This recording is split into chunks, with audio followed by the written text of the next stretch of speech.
What time? Okay. Alright, so this is what we're going to start off with today. This is just kind of a simple list to remind you of what to do when you're solving these types of problems. Okay? First thing we're always going to do is distribute. Okay? We talked about that briefly yesterday, the distributive property. We're going to see some of those today. Once you distribute out of the parentheses, then we're literally just going to combine like terms. After we've combined our like terms, then we're going to use the inverse operation to move x's to one side and non-x's to the other side. And then once we have done that, then we'll add and subtract, multiply, and divide. Okay, so you have this little picture on your page. I'm not going to ask you to memorize this because I don't think that that's an effective way to learn personally. But if somebody does like that, then you have the option there. Let me go to the next part. Every time I read the title, I keep thinking of Hotline Bling. Okay. I don't know why I do. No judgment, no judgment. Okay, so this is the exact type of problems that we looked at yesterday. Literally, we've got a variable on both sides and a non-variable on both sides. Let's work it out real quick. Let's just refresh it. I know you guys just did one for your warm-up, but let's keep them going. I'm going to cut this light off. I know we're tired. I know it's making us more sleepy, but I think that this helps with the quality of the board. All right, so I'm going to ask my original question I've been asking Zion. What side do you want to move all the variables to? The left? Okay. So how do I move 18k to the left side? Subtract 18k. Subtract 18k.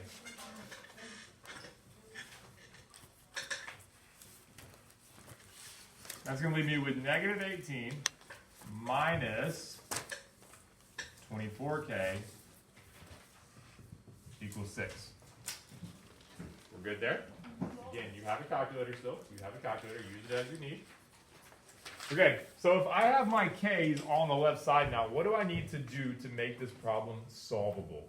If I have all of my k's on the left side, what do I need to do to make this problem solvable? Samuel. Add 18 to the left side. Good, I'm going to add 18 to both sides.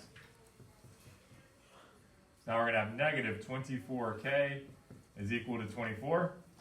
Is everybody okay with that?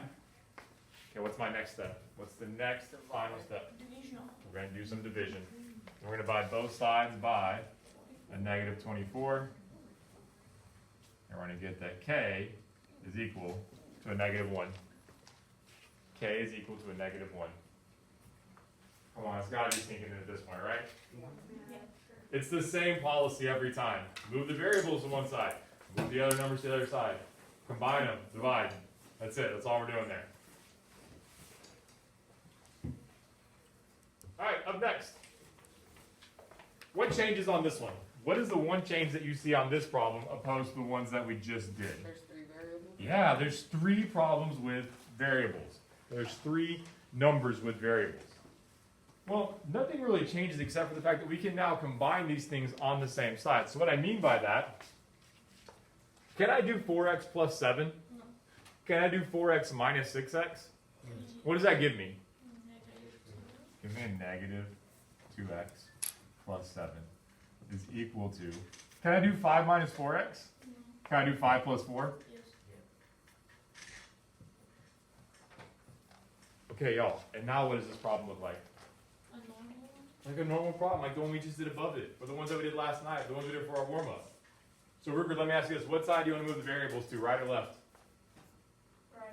Okay, how do I move negative 2x over then? Add 2x, right?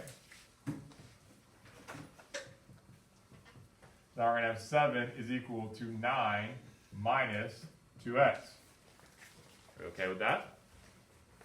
Mr. Anderson, can you tell me what to do next? You combine the 7 and the 9 and subtract them. Okay, how do I get the 9 over there? You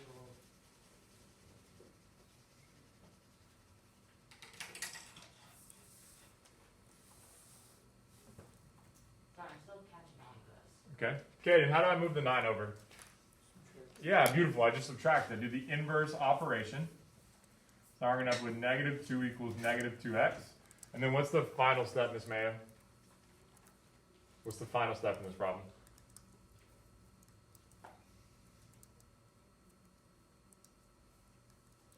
Yeah, beautiful. Well done. We're just going to divide.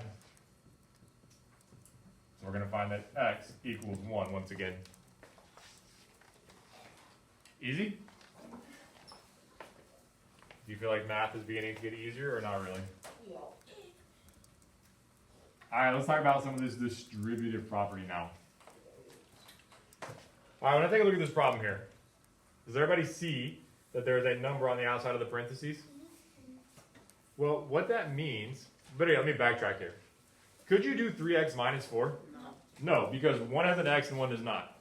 So in order to get rid of those parentheses, because according to order of operations, we have to do what's in parentheses first. I've got to take this number 2 and distribute it to the numbers in the parentheses. Does that make sense? So here's what I'm going to do. 2 times 3x is going to give me 6x. 2 times negative 4 is going to give me.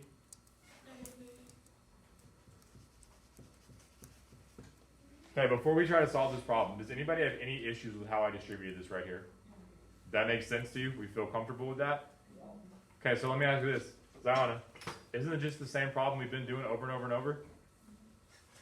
All right, so let me ask you this. Isaac, do you want to move the x's to the left or the right?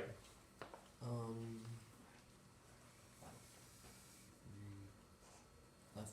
To the left? Okay. How do I move 3x over? You add. No, you subtract. Yeah, good. I subtract because since this is a positive, we need to do the inverse, which is a negative. And we end up with 3x minus 8 equals 1. All right, Emily, what do you need to do next on this problem?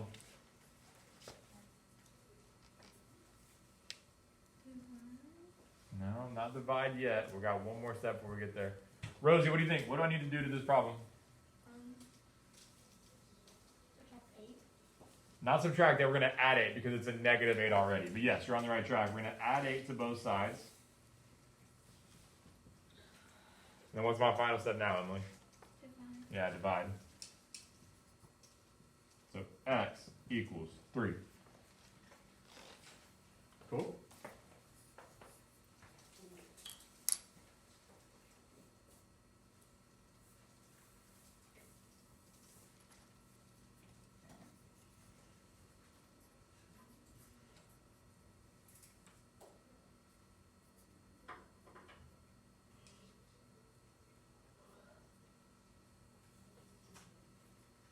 Okay. Doing okay? Alright, one more. Let's try this. I want you to just try this problem. You got nothing to lose here. I just want to see how it goes.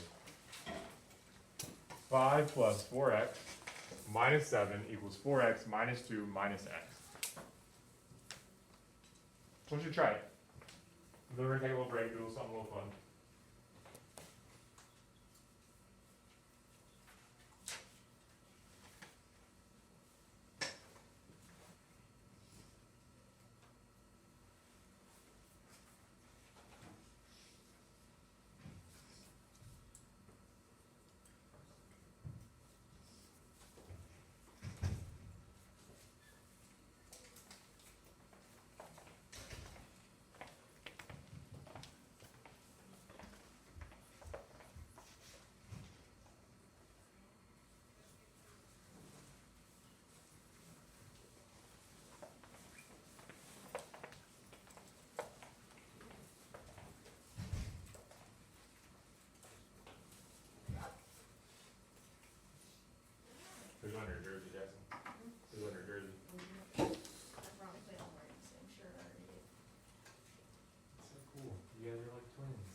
Liberty. I did it a different way. I had the negative x and the 4x together. That's okay. You still would've got negative 1x when you finish it all, right? Yeah. I got 0. 0, 0, we're good with that? You might need me to explain anything on it, or are we okay? Not done? Okay.